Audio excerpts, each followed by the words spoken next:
UP को नरक से बचाओ की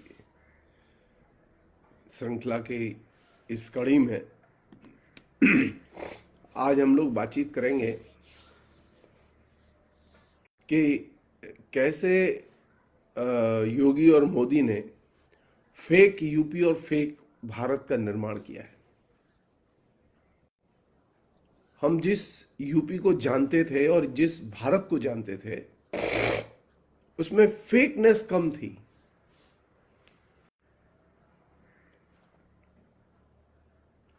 राष्ट्र था, संस्कृति थी, राजनीति थी, धर्म था, दर्शन था, शिक्षा थी, सिनेमा उद्योग था।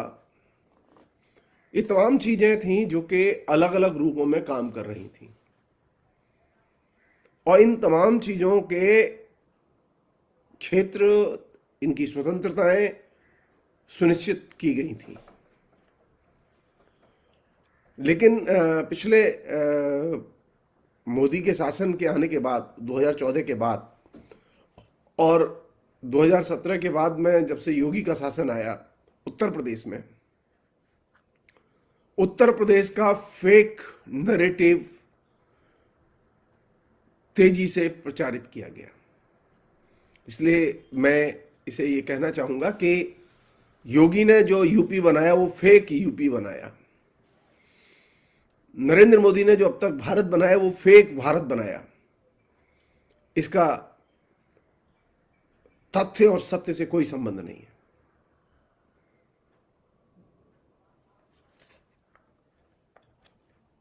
मतलब इन लोगों ने फेक फैक्ट्स, फेक न्यूज और विभिन्न किस्म के फेक आख्यान, कहानियां, ये यूपी और भारत की जनता के घर घर पहुंचा दिए। अब आपकी मुसीबत यह है कि आप अब बीजेपी से नहीं लड़ रहे, आरएसएस से नहीं लड़ रहे, बल्कि ये जो फेक न्यूज और फेक आख्यान जो घर घर पहुंचा दिए गए, जो कि कॉमन डिस्कोर्स का हिस्सा है घर में, आम लोगों के बीच में, अब आपकी लड़ाई उनसे है। आप लाख कहिए, आप लाख समझाइए, लेकिन फेक फैक्ट्स को अब लोग एक बड़ा हिस्सा सच मानने लगा है। तो योगी और मोदी का जो सबसे बड़ा कंट्रीब्यूशन है वो ये कि उसने फेक फैक्ट्स को एक तरह से एक कॉमन उपभोग की वस्तु बना के राजनीतिक विमर्श का हिस्सा बना दिया है। पहले सार्वजनिक जो विमर्श होते थे उनमें कम से कम बहुत ही कम मात्रा में फेक चीजें आती थी, रियल चीजें ज्यादा आती। अभी स्थिति है कि अगर आप सच बोले किसी व्हाट्सएप ग्रुप में जिससे कि बीजेपी के लोग चला रहे, तो उसमें आप ये कहें कि नहीं, ये जो लिखा गया है गलत है, ये फैक्चुअली इनकरेक्ट है, तो आपके ऊपर तत्काल हमले शुरू हो जाएंगे, तरह तरह से आपका चरित्र हनन शुरू हो जाएगा। तो बीजेपी ने जो पिछले 7 साल में जो कल्चर विकसित की भारत के बारे में और यूपी के बारे में, वो कल्चर विकसित की फेक फैक्ट्स को संप्रसारित करने की, और फेक फैक्ट्स में जीने की एक तरह से उसने शैली विकसित की। अब जितना भी राजनीतिक विमर्श है वो फेक पर केंद्रित है। आप फेक का खंडन करते रहिए, सत्य तो पीछे आएगा जिस पर आप विचार करेंगे।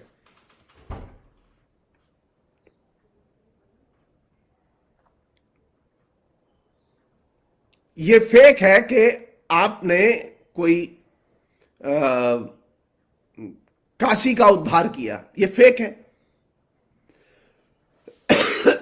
काशी का उद्धार करने की क्षमता जो है नरेंद्र मोदी और योगी में नहीं है।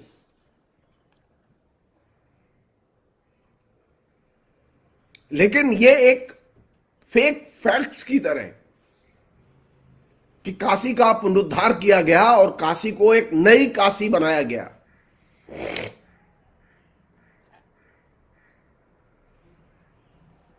तो ये अब ये बात नहीं हो रही है कि वहां कितने मंदिर तोड़ दिए गए, वहां का पुराना जो ऐतिहासिक जो ऐतिह्य है, जो विरासत है, उसको कितनी क्षति पहुंची। अब यह विषय नहीं है, अब विषय यह काशी का जो वह कॉरिडोर जो बना है, वह कॉरिडोर कितना सुंदर लगता है। इसे कहते हैं फेक फैक्ट्स में आपको उलझा देना, और आप इसके बारे में विमर्श कीजिए। और ये जो फेक फैक्ट्स के आधार पर जो पूरा का पूरा डिस्कोर्स नरेंद्र मोदी ने विकसित किया है, उसने एक फेक नेशन के तौर पर भारत की इमेज बनाई है। अब भारत की इमेज एक रियल भारत के तौर पर नहीं है, बल्कि फेक राष्ट्र के तौर पर है।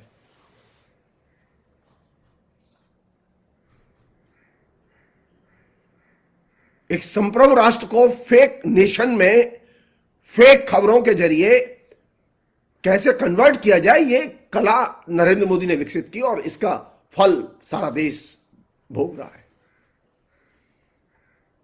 लोग नहीं जानते कि नरेंद्र मोदी अपने भाषण में कितना झूठ बोलते हैं, कितनी बार झूठ बोलते हैं। लोग नहीं जानते कि योगी अपने भाषणों में कितना झूठ बोलते हैं और कितनी बार झूठ बोलते हैं। क्यों? क्योंकि हमारे यहां विश्वविद्यालयों में फेक की कोई स्टडी नहीं होती। हमारे जो मीडिया सेंटर्स हैं, वे फेक की स्टडी नहीं करते। तो फेक पता कैसे चलेगा? यहां तक कि हमारे जो इतिहासकार हैं, उन लोगों ने भी जो इस बीच में जो लिखा है, उसमें फेक क्या है इस पर बहुत कम लिखा गया है। और यह कहूं तो ज्यादा अच्छा होगा कि अधिकतर लोगों ने कुछ लिखा ही नहीं है। तो अब एक फेक नेशन और फेक स्टेट यूपी,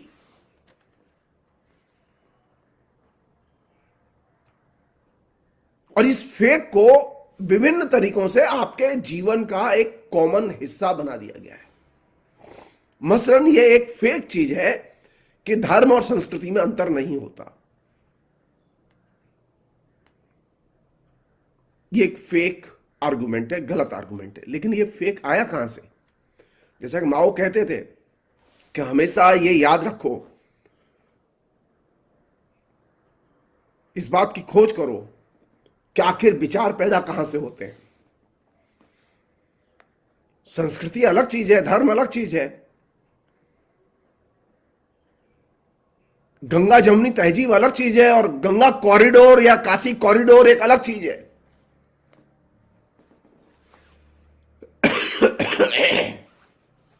अब मैं आपको वो पहलू बताता हूं जहां से ये विचार आते हैं। मोदी और योगी के वैचारिक गुरु हैं गोलवरकर। इन दोनों में किसी में क्षमता नहीं है गुरु गोलवरकर के विचारों का खंडन करने की, बल्कि इनके अंदर यह क्षमता है कि गुरु गोलवरकर ने जो कहा है उसका ये अक्षरशः पालन करते हैं, और ये इस मामले में अच्छे लॉयल आरएसएस के सोल्जर हैं। गोलवरकर ने क्या कहा था?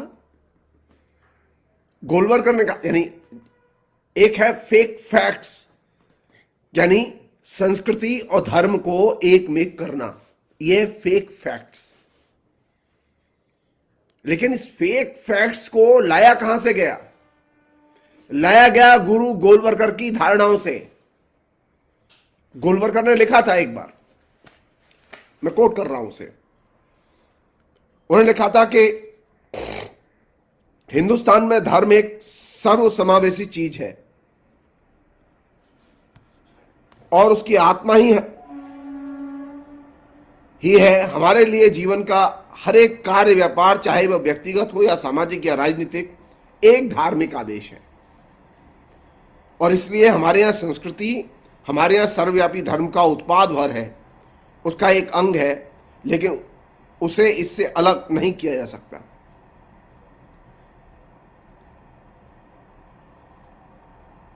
यानी जीवन के जितने भी कार्य व्यापार हैं वो किससे निर्देशित हैं? नरेंद्र मोदी के जितने भी भाषण हैं, उन भाषणों का जो परिवेश है, उन भाषणों का जो संदर्भ है, वो किससे निर्देशित है? योगी के जो भाषण हैं, उनका परिवेश वो किससे निर्देशित है?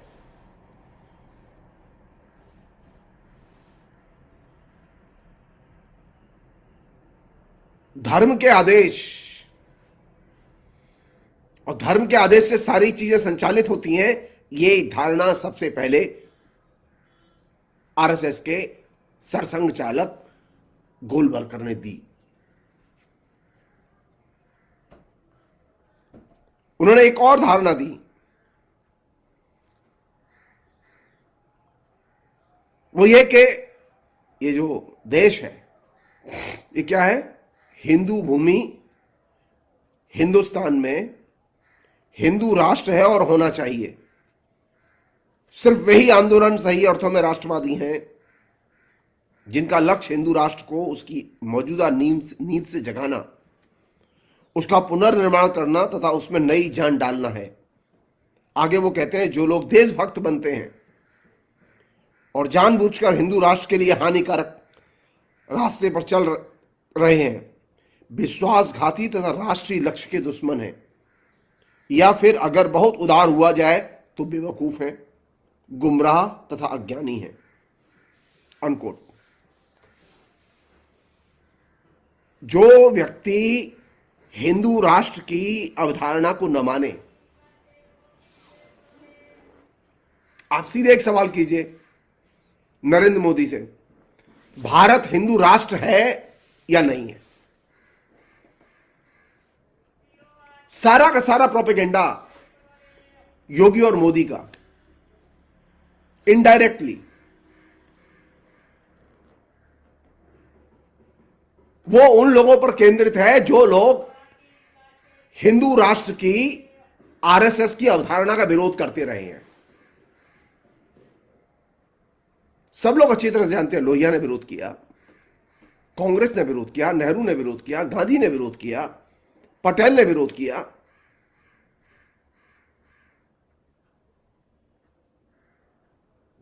तो आप कैसा राष्ट्र चाहते हैं और इस राष्ट्र में किस तरह की दुनिया को देख रहे हैं आप? आपने इस नए जो ये दौर जो शुरू हुआ है 2017 के बाद यूपी में, उस दौर की ब्यूटी है कि उसमें झूठ और मिस इन्फॉर्मेशन,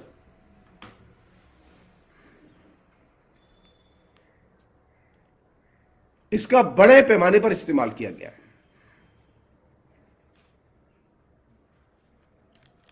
नए जो यूपी का निर्माण पिछले 5 साल में और 7 साल में जो भारत का निर्माण किया गया है, उसमें झूठ और मिस इन्फॉर्मेशन का बड़े पैमाने पर मोदी ने इस्तेमाल किया है। और ये जो फेक न्यूज है, ये जो फेक खबरें हैं, ये एक तरह से षड्यंत्र को निर्मित करने में मदद करती हैं कि आप किसी भी व्यक्ति के खिलाफ में, किसी भी संगठन के खिलाफ में फेक न्यूज के आधार पर आप षड्यंत्र बना के आप केस दायर कर दीजिए, उसे यूएपीए में बंद कर दीजिए। और इस फेक के आधार पर या मिस इन्फॉर्मेशन के आधार पर आप अपनी जनता को या अपने संगठन के लोगों को आप गोलबंद करते रहिए, या हम ये कहें कि उन्हें चंगा करते रहिए, उन्हें व्यस्त रखिए। तो हम कभी इस बात पर विचार करें कि जो न्यूज हमारे बीच में आ रही है वो फेक है या रियल है।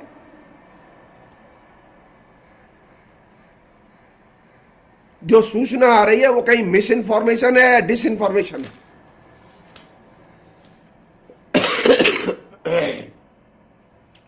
एक अन्य चीज जो इस बीच में घटी है,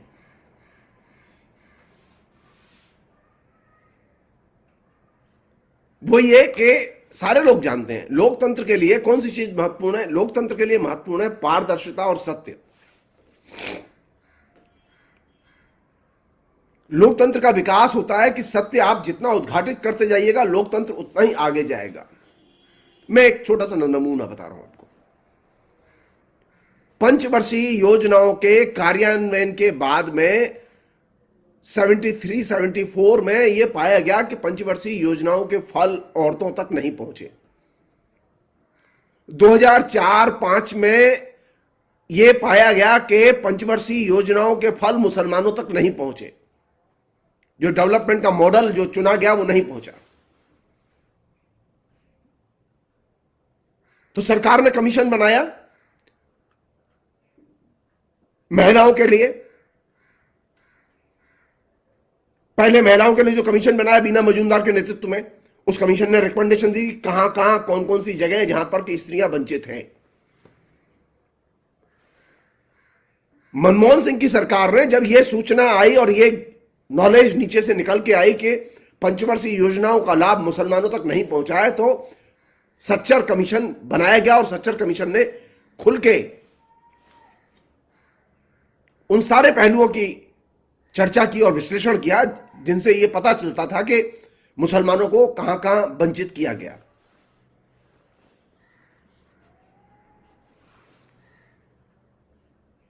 तो लोकतंत्र की बुनियाद क्या है? लोकतंत्र की बुनियाद है सच और पारदर्शिता।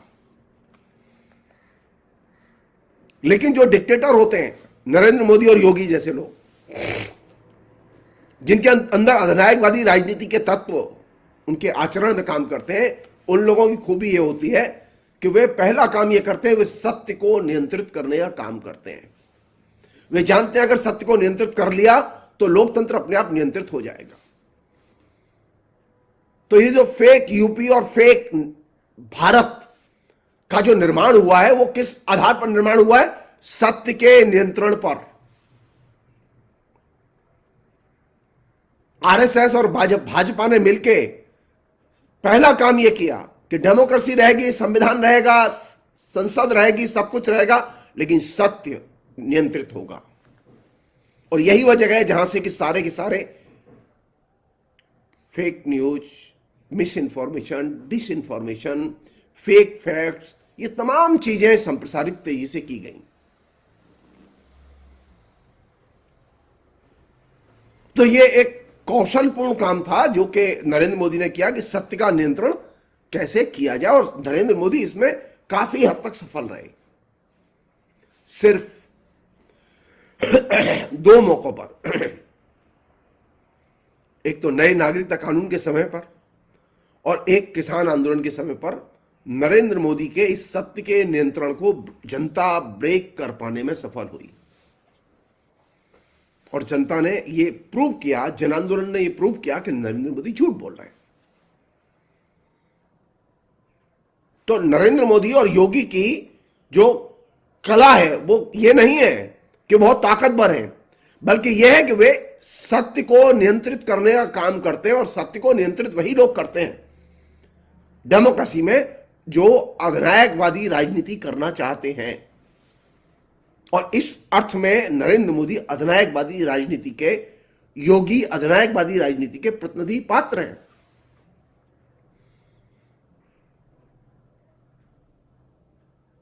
एक अन्य चीज है जो बहुत महत्वपूर्ण चीज है, जो कि विचार की दृष्टि से बता रहा हूं मैं आपको, और आप लोगों को जाननी चाहिए। वो ये कि अधिनायकवादी राजनीति की विशेषता यह है कि वह विचार के अंदर निहित जो मूल्य होता है उसे वो निकाल देता है। विचार रहेगा, हमारे यहां लोकतंत्र का विचार तो है, लेकिन लोकतंत्र का मूल्य जो है वो निकाल दिया गया है। जो अधिनायकवादी राजनीति करने वाले लोग हैं, आरएसएस के लोग, बीजेपी के लोग, नरेंद्र मोदी और योगी, इन लोगों ने जो सबसे मूल्यवान काम किया है, जिसने कि लोकतंत्र की क्षति की है, उन्होंने क्या किया है? विचार के अंदर निहित जो मूल्य है उसे निकाल दिया है। और जब आप विचार के अंदर निहित जो वैल्यूज है,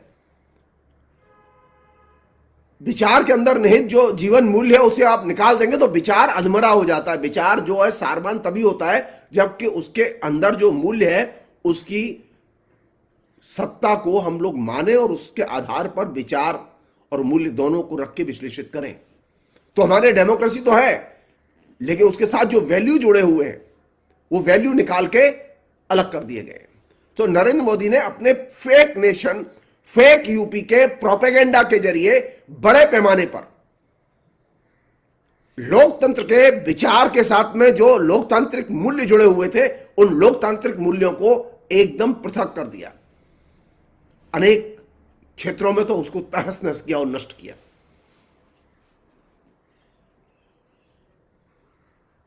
जो डिक्टेटर होते हैं उनके लिए विचार जो है वो मार्गदर्शक नहीं होते। नरेंद्र मोदी के लिए लोकतंत्र मार्गदर्शक नहीं है, योगी के लिए लोकतंत्र मार्गदर्शक नहीं है, बल्कि अधिनायकवादी राजनीति करने वाले इस तरह के नेताओं के लिए लोकतंत्र एक हथियार है दंड देने का। तो ये जो नई जो अधिनायकवादी राजनीति है, जो कि विचार से मूल्य को अलग कर देती है, वह फिर विचार को मार्गदर्शक, लोकतंत्र इनका मार्गदर्शक सिद्धांत नहीं है, बल्कि लोकतंत्र इनका हथियार है जनता को दमन करने का, जनता को उत्पीड़ित करने का, जनता की संपत्ति को लूटने का।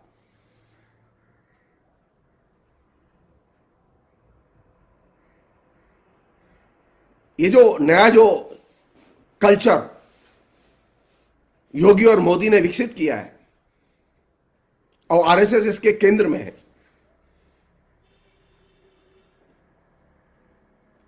उसका काम क्या है? उसका काम यह नहीं है, वो जो विचार है, विचार जिस दिशा में जाता है, लोकतंत्र है, उसे जिस दिशा में जाना चाहिए वो उस दिशा में तभी जाएगा जब विचार और मूल्य के बीच में सामंजस्य होगा। लेकिन जब आप विचार से मूल्य को अलग कर देंगे तो यह अधिनायकवादी लोग पहला काम यह करते हैं कि विचार की दिशा बदल देते हैं। अब इन्होंने लोकतंत्र की दिशा बदल दी है। लोकतंत्र की जो दिशा 2014 के पहले थी, आज लोकतंत्र की वह दिशा नहीं है। लेकिन लोगों के दिमाग में तो है कि डेमोक्रेसी तो है जी, वोट तो पड़ रहे हैं, चुनाव तो हो रहा है, सबको बोलने की आजादी है, आप भी तो बोल रहे हैं। अरे लेकिन आपने तो डेमोक्रेसी का जो विकासशील मार्ग है वही बदल दिया। अब डेमोक्रेसी उल्टी दिशा में जा रही है, डेमोक्रेसी उत्पीड़न की दिशा में जा रही है। जनता का शोषण करना, जनता को बेरोजगारी देना, निरुद्योगीकरण करना, यह उल्टी दिशा है। डेवलपमेंट से, ट्रांसपेरेंसी से, सत्य से डेमोक्रेसी का कोई संबंध ही नहीं रह गया। कहने का आशय है कि डिक्टेटर लोग और खासतौर पर इस तरह के जो आरएसएस की राजनीति करने वाले जो नेता हैं, वे लोग लोकतंत्र को, लोकतंत्र की जो स्वाभाविक दिशा है उस दिशा में न ले जाके विपरीत दिशा में ले जाते हैं। और वो विपरीत दिशा वह है जिसका कि लोकतंत्र के मूल्यों से कोई लेना देना नहीं है। लोकतंत्र में असहमति एक बहुत मूल्यवान मूल्य है, लेकिन असहमति को तो नरेंद्र मोदी एकदम पसंद ही नहीं करते। आरएसएस के लोग एकदम पसंद ही नहीं करते असहमति को। लेकिन लोकतंत्र तो है देश में, संविधान है, न्यायपालिका है, लेकिन नीचे लोकतंत्र को एकदम मूल्य रहित कर दिया गया है। उसे खाली एक शुद्ध विचार के तौर पर कन्वर्ट कर दिया गया है। और यह सबसे खतरनाक चीज है जिसने कि भारत जो लोकतांत्रिक राष्ट्र था उसे एक फेक नेशन में कन्वर्ट कर दिया है। अब भारत एक लोकतांत्रिक देश तो है, लेकिन उसके अंदर लोकतांत्रिक मूल्य नहीं है। ये जो लोकतंत्र है जिस पर कि सरकार टिकी हुई है, वो लोकतांत्रिक मूल्यों की न तो हिफाजत करती है और न उस दिशा में प्रयास करती है। एक अन्य चीज है जो कि इंपॉर्टेंट चीज और आखिरी चीज है इस पूरे प्रसंग में, वो ये कि जब आप विचार और जीवन मूल्य के बीच का संबंध तोड़ देंगे, जो कि आरएसएस के लोगों ने किया है, वो कहते हैं ना, धर्मनिरपेक्ष तो पहले भी था, विभिन्न धर्म पहले भी थे, नई बात क्या है? नई बात है, नई जो धर्मनिरपेक्षता है वो पुरानी धर्मनिरपेक्षता से गुणात्मक तौर पर भिन्न है। प्राचीन काल में जो लोकतंत्र था उससे आधुनिक लोकतंत्र बुनियादी तौर पर भिन्न है।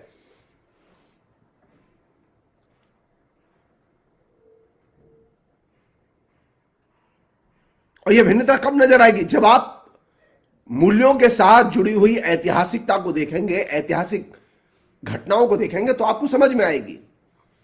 हमारे जो ये जो आरएसएस के लोग हैं, बीजेपी के लोग हैं, जो कैंपेन करते रहते हैं आए दिन, इन लोगों ने किया यह है कि विचार और मूल्य के बीच में गैप पैदा करके एक फेक नैरेटिव, और उस फेक नैरेटिव की बाढ़ राजनीतिक विमर्श और फेक राजनीतिक विमर्श की बाढ़ आम लोगों में पैदा कर दी है। अब आम लोग रियल इश्यूज पर बात नहीं करते, फेक इश्यूज पर बात करते हैं। इसलिए ये अब कह सकते हैं कि फेक नेशन जब आपने बनाया तो आपने झूठ को सार्वजनिक विमर्श का सबसे बड़ा विषय बना दिया। अब झूठे विषयों पर सबसे ज्यादा बहसें होती हैं, सत्यपूर्ण जो यथार्थपूर्ण जो विषय है उन पर बहस नहीं होती। और यही वह जगह है जहां से कि फेक नेशन और फेक यूपी पैदा हुई है। और फेक नेशन और फेक यूपी का एक और नमूना, छोटा सा नमूना, वो ये कि जब आप फेक का आनंद लेते हैं और फेक में मजा लेते हैं, फेक को इस्तेमाल करते हैं, तो आप झूठ में इस तरह से उलझ गए होते हैं कि आपको सत्य अच्छा ही नहीं लगता, आप सत्य से परहेज करने लगते हैं। यह भी संभव है कभी कभी किसी नेता के बयान में सत्य का अंश हो लेकिन सत्य न हो, यह पूरी संभावना है।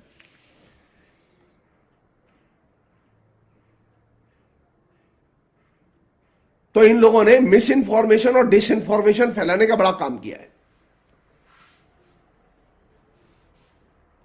हम लोग फर्क नहीं जानते कि मिस इन्फॉर्मेशन किसे कहते हैं, डिस इन्फॉर्मेशन कैसे कहते हैं, फेक न्यूज किसे कहते हैं, फेक फैक्ट्स किसे कहते हैं।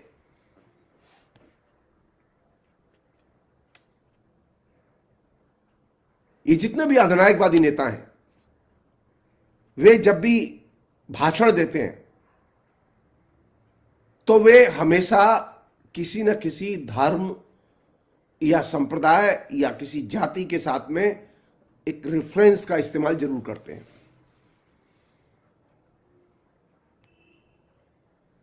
और राष्ट्र इनके लिए कौन सी चीज है? आप नरेंद्र मोदी के भाषण सुनिए। नरेंद्र मोदी ने क्या किया? हमने गैस दी, हमने गैस के कनेक्शन दिए, हमने किसानों के खाते में पैसा पहुंचाया, हमने ये चीज आपके अकाउंट में पहुंचाई। राष्ट्र का और राष्ट्रीय योजनाओं का ये जो उपयोगितावादी दृष्टिकोण है, जिसका कि नरेंद्र मोदी और योगी सबसे अधिक प्रचार करते रहे हैं,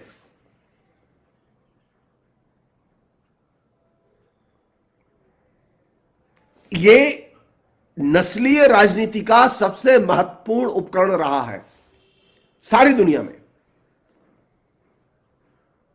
और इसके चलते हुआ यह है कि इसके अंदर जो मूल्य, मतलब जब आपके खाते में पैसा पहुंच रहा है तो आप अब इस पर क्यों विचार करेंगे कि नरेंद्र मोदी की राजनीति या उसकी विचारधारा क्या है। किसान के खाते में 2,000 रुपए पहुंच रहे हैं हर तीसरे चौथे महीने, तो वो क्यों विचार करेगा? किसान को 10 किलो राशन फ्री में मिल रहा है, वह क्यों विचार करेगा कि वो कंगाल क्यों हो गया? नरेंद्र मोदी की कौन सी गलत नीतियां थी जिसकी वजह से देश बर्बाद हो गया, वो इस बात पर विचार क्यों करेगा? तो ये अधिनायकवादी राजनीति के प्रतिनिधि लोग राष्ट्रीय योजनाओं की उपयोगितावादी भूमिका का सबसे अधिक प्रचार करते हैं, जो कि नरेंद्र मोदी ने अपने पिछले 7 साल के भाषणों में सबसे अधिक किया। और इधर जितने शिलान्यास हुए हैं, नरेंद्र मोदी और योगी के जरिए जितने शिलान्यास हुए, उन सब में इस उपयोगितावादी राष्ट्रीय प्रचार को आप देख सकते हैं। तो ये जो उपयोगितावादी जो राष्ट्रीय प्रचार है कि आपके लिए हमने नहर बनवाई, आपके लिए हमने काशी बनवाया, आपके लिए हमने खाते में पैसे पहुंचवाए, आपके लिए हमने बेरोजगारी भत्ता दिया, आपके लिए हमने राशन दिया, ये जो उपयोगितावादी प्रचार है, ये उपयोगितावादी प्रचार नरेंद्र मोदी और योगी की जो राजनीति और विचारधारा और खासतौर पर राष्ट्रीय नीति और या क्षेत्रीय नीति के तहत जो उनकी भूमिका है, उस पर विचार ही नहीं करने देता।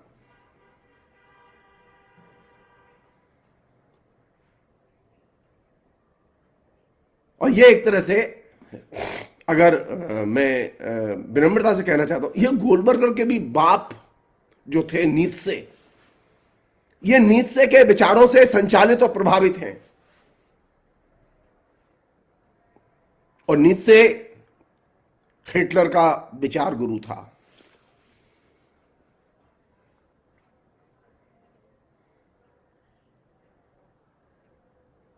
नीचे की यह धारणा थी जो कि नरेंद्र मोदी, आदमी को क्या चाहिए, जरूरतों पर आश्रित। जब मनुष्य की दुनिया की व्याख्या इस आधार पर होगी कि मनुष्य की जरूरतें क्या हैं, नरेंद्र मोदी ने एक ही मुहावरे का इस्तेमाल किया, आपकी जो जरूरत है वो मैं पूरी करूंगा।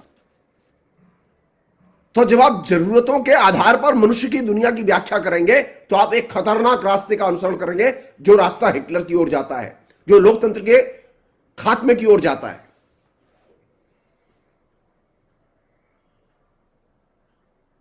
आप फिर दुनिया में क्या घट रहा है यह आपके लिए महत्वपूर्ण नहीं होगा। लोग बेरोजगार क्यों हो गए यह आपके लिए महत्वपूर्ण नहीं है, क्योंकि आपको तो उज्ज्वला योजना के तहत गैस का कनेक्शन मिल गया, फ्री में गैस मिल गई, आपको सिलेंडर मिल गया। आपको इससे कोई लेना देना नहीं है बैंकें क्यों लूटी गई और क्यों उन बैंकों से 10 लाख करोड़ रुपए का कर्ज पूंजीपतियों का माफ कर दिया गया। तो फेक नेशन की धारणा जिसका कि प्रचार सबसे ज्यादा नरेंद्र मोदी ने किया, वो उसका क्रक्स कौन सा है? वो क्रक्स यह है कि मनुष्य की दुनिया को उसकी जरूरतों के आधार पर व्याख्यायित करो। और मनुष्य की दुनिया को अगर उसकी जरूरतों के आधार पर व्याख्यायित करोगे तो फिर दुनिया और उसकी जटिलता समझ में नहीं आएगी। फिर तुम्हें किसान मजदूर की समस्याएं समझ में नहीं आएंगी। फिर आपको बेरोजगारों की समस्याएं और स्त्रियों के उत्पीड़न की समस्याएं समझ में नहीं आएंगी। आप उन पर बातचीत नहीं करेंगे क्योंकि आपको तो कनेक्शन मिल गया, आपके तो खाते में 2000 रुपए पहुंच गए।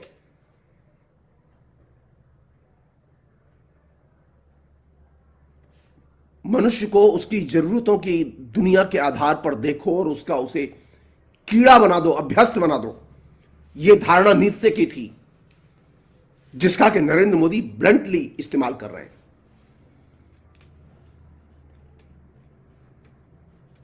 एक और चीज है जिसे नरेंद्र मोदी जानते हैं।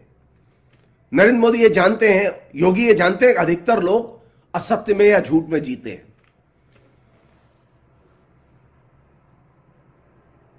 अधिकतर लोग अज्ञानी हैं और अधिकतर लोगों की स्थिति यह है कि वे झूठे विश्वासों में जीते हैं। इसलिए जितना इनका प्रचार किया जाएगा उतना ही ज्यादा वोट बनेंगे। और यही वह जगह है जहां से कि असत्य राष्ट्र के तौर पर, एक फेक नेशन के तौर पर भारत का जन्म होता है और फेक यूपी के तौर पर उत्तर प्रदेश का जन्म होता है। फिलहाल इतना ही। बहुत बहुत शुक्रिया। Thank you.